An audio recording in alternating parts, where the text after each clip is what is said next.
আসসালামু আলাইকুম। ২০২৪ সালের বার্ষিক মূল্যায়নী বিষয়ভিত্তিক নির্দেশনা। বিষয় গণিত, শ্রেণী অষ্টম। বার্ষিক পরীক্ষার পাঠ্যক্রম বা সিলেবাস। এখানে আমরা খেয়াল করব অভিজ্ঞতা নম্বর ৩। অভিজ্ঞতার নাম ঘনবস্তুতে দ্বিপদী ও ত্রিপদী রাশি খুঁজি। পৃষ্ঠা নম্বর ৪৭ থেকে ৭০। এইভাবে অভিজ্ঞতা নম্বর ৪, ৬, ৭, ৯ এবং ১০ এইগুলো আমরা ভালোভাবে অনুশীলন করব। এরপর দেখব মূল্যায়ন কাঠামো। জীবনকালীন মূল্যায়ন হবে ৩০% এবং সামষ্টিক মূল্যায়ন হবে ৭০%। অর্থাৎ বার্ষিক সামষ্টিক মূল্যায়ন এটি জীবনকালীনের জন্য ৩০% এবং সামষ্টিক মূল্যায়ন হবে ৭০%। এখন আমরা খেয়াল করব জীবনকালীন মূল্যায়ন প্রশ্নের ধারা ও মান বন্টন। অ্যাসাইনমেন্ট বা ব্যবহারিক কাজ এর জন্য বরাদ্দ হচ্ছে ১০ নম্বর।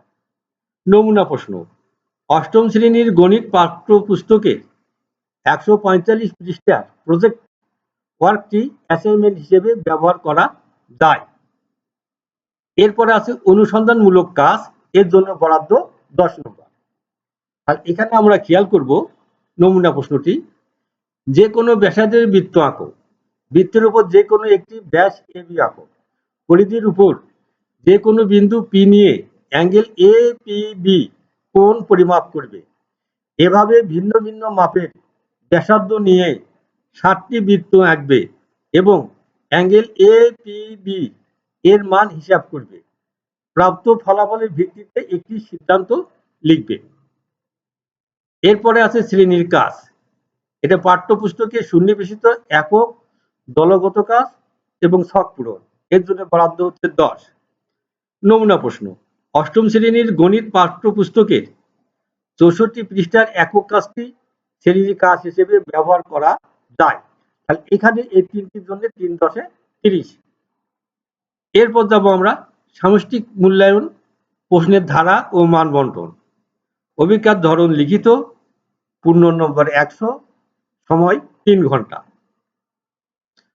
ক্রম নম্বর ১ আইটেমের নাম নৈবেত্তিক প্রশ্ন।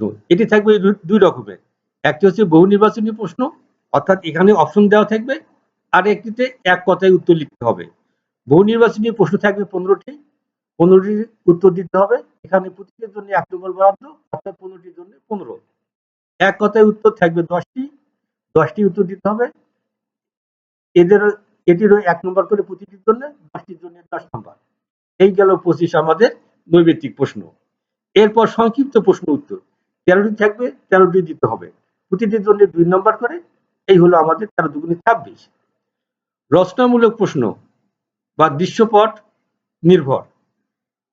এটি হলো ১০টি প্রশ্ন থাকবে, ৬০টির উত্তর দিতে হবে, ৭ × ৭ = ৪৯ এবং সময় হচ্ছে আমাদের ৩ ঘন্টা।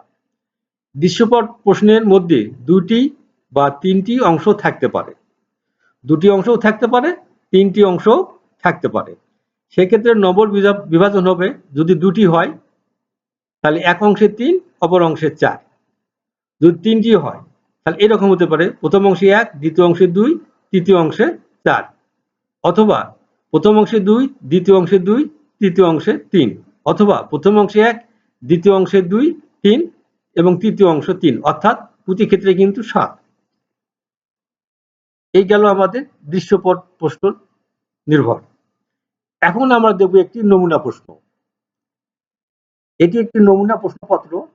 এই নমুনা প্রশ্নপত্রের আলোকে আপনি এই বিষয়ে আপনার স্বকীয় প্রশ্নপত্র তৈরি করবেন। কোনোভাবেই নমুনা প্রশ্নপত্র হুবহু ব্যবহার করা যাবে না। যেমন ক বিভাগ সঠিক উত্তরটি খাতায় লেখো। এখানে আছে কত? ২৫টি প্রশ্ন, নৈবেত্তিক অংশ ২৫ নম্বর। এর মধ্যে ১৫টিতে অপশন থাকবে এবং বাকি 10টি এক কথায় উত্তর দিতে হবে। এই প্রশ্নের নমুনা এখানে খেয়াল করব, এখানে ৪টি দেওয়া আছে, কোনটি সঠিক? এই সঠিক উত্তরটি খাতায় লিখতে হবে। এখানে ২ নম্বরের সঠিক উত্তর কোনটি? খাতায় লিখতে হবে। এইভাবে উত্তর দেওয়া থাকবে, অর্থাৎ বহু নির্বাচনী প্রশ্ন এটি হবে ১৫টি।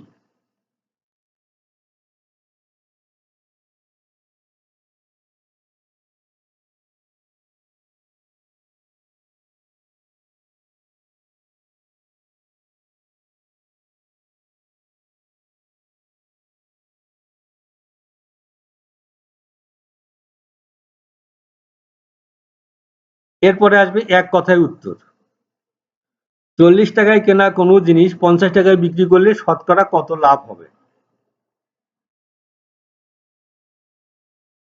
এটি উত্তর এক কথায় লিখতে হবে। এইভাবে থাকবে 10টি, 10টির জন্য 10।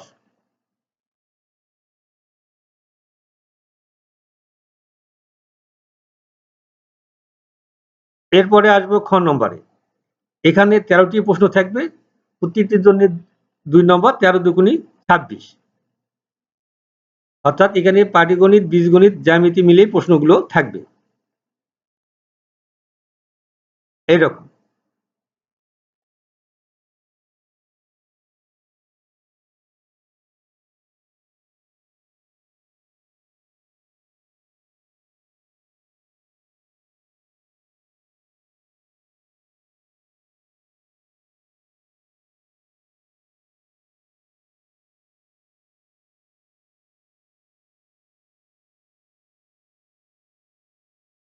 এরপরে আসবো দৃশ্যপট নির্ভর প্রশ্ন।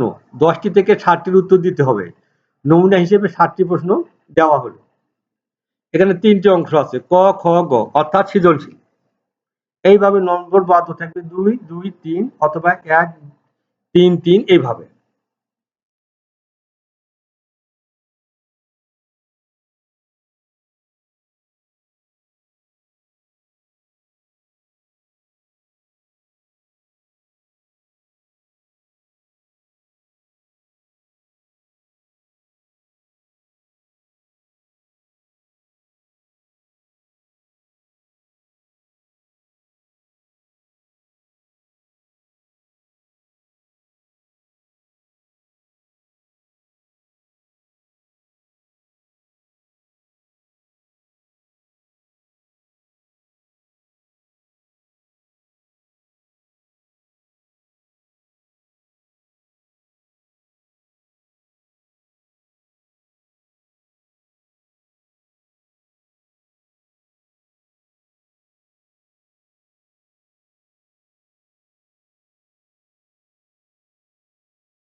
এটি হচ্ছে এমসিকিউর একটি নমুনা প্রশ্ন। সকলকে ধন্যবাদ।